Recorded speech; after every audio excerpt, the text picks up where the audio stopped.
Pasigenyo, magandang araw. Ngayon ang inaabangan at inaantay ng mga Pasigenyo na araw ng eleksyon para sa barangay at sangguniang kabataan. At dito sa Bambang Elementary School, maagang nagbukas, alas 7 pa lamang na umaga, na sunod ang sinabi ng COMELEC na magbubukas na ang mga precinct para sa mga botante. Naabutan natin dito ang isa sa mga kapitan aspirant sa Barangay Bambang na si Ram Cruz at kakamustahin natin ang kanyang naging pagboto. How are you?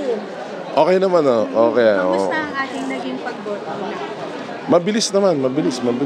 So wala naman kung naging problema sa naging proseso? Earlier, yung report ng mga kasama natin, mga volunteers natin, yung inihandang mga listahan ng clustered precinct, tsaka yung room assignment, totally nagbago.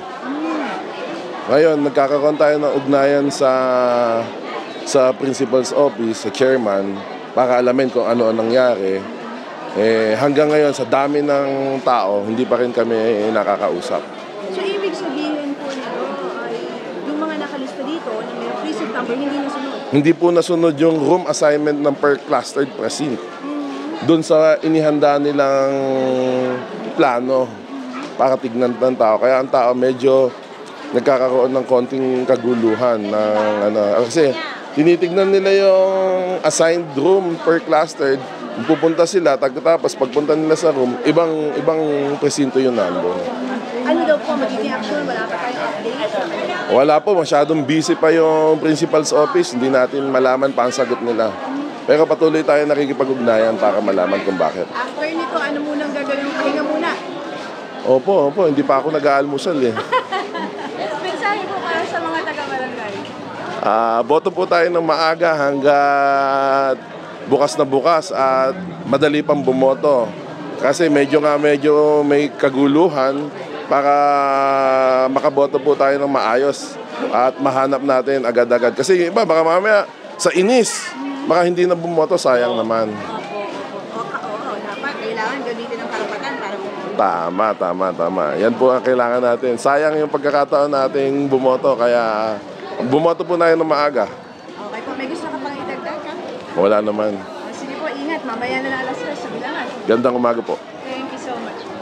At ating nakapanayam ang isa sa mga chairman aspirant sa Barangay Bambang na si Ram Cruz. At ayon nga sa kanya, siya ay nakaboto na, naging maayos yung proseso, pinagdaanan niya. Ulitin lamang natin, nagkakaproblema nga dito sa room assignment. Dadagsa ang mga tao, titignan nila ang kanilang mga pangalan sa listahan. At pagdating nila sa nakalagay na room assignment nila, ay hindi pala doon. So, wala pa daw update ayon kay Chairman Aspirant Ram Cruz kung ano magiging aksyon.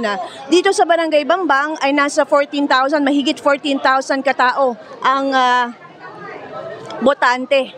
At merong 40 na kwarto na itinalaga para makaboto ang mga taga-Bambang. Ating nakita rin kanina ang hepe ng Peace and Order Department at humingi tayo ng konting update sa kanya kung meron ng mga insidenteng na i-report, kung may gulo o meron ng mga na-report na hindi ka nais-nais na pangyayari sa mga lugar dito sa Pasig. Ngunit ayon naman sa kanya, so far, wala pang hindi ka nais-nais na mga insidente dito sa lungsod. Ayon sa ilan sa mga senior citizen naman na ating nahinga ng pahayag kanina, wala daw priority lane para sa mga senior citizen. Yun ang nagiging problema din. Kanya-kanya daw, wala daw assistance ng senior citizen. Makikita natin, yung ibang mga lolo at lola natin dito ay nagtatanong pa din kung saan sila pupunta dahil hindi nila alam kung saan ang priority lane para sa kanila. Subukan natin humingi ng pahayag sa mga natapos na sa kanilang pagboto. Magandang araw po, sir. Pangalan po nila? Ricardo Asis po. Kamusta po yung ating naging pagboto ngayon? Medyo yung proseso po, ano naging proseso? Ay, okay man po. Mabilis. Opo. Ano oras po kayo dumating dito? Kararating lang po. Wala po tayo naging problema sa sa room assignment? Wala po. Paano niyo po nalaman kung anong room assignment yung sinilip na lang po or sa online? Sa tinignan lang po dyan sa kwan. Sinilip lang. Okay. Andiyan naman po. So, antayin na lang po ba natin mamaya kung sino ang masusunod na upo? Opo. Okay. Sige, marami po. Sige po, salamat po.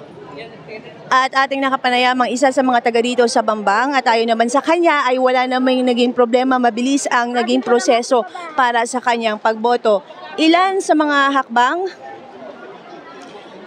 na kailangan gawin ng mga botante kapag dating nyo po sa inyong mga precinct offices, lumapit kayo sa electoral board, lumapit kayo sa electoral board at hanapin nyo po yung inyong mga pangalan, yung sequence number or kung ano man yung nakalagay po doon sa listahan na nakapaskil usually sa pagpasok pa lamang ng paaralan.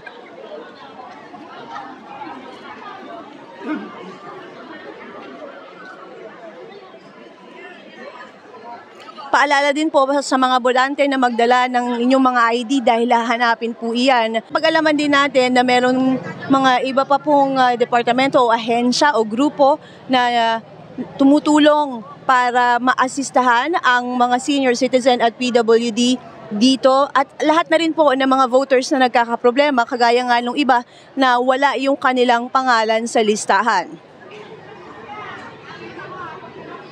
Hanggang alas 3 ng hapon ang magiging botohan sa buong bansa po iyan. I-implemented yan sa buong bansa. At simula alas 3 ng hapon ang magiging panimula para sa pagbibilang ng mga boto.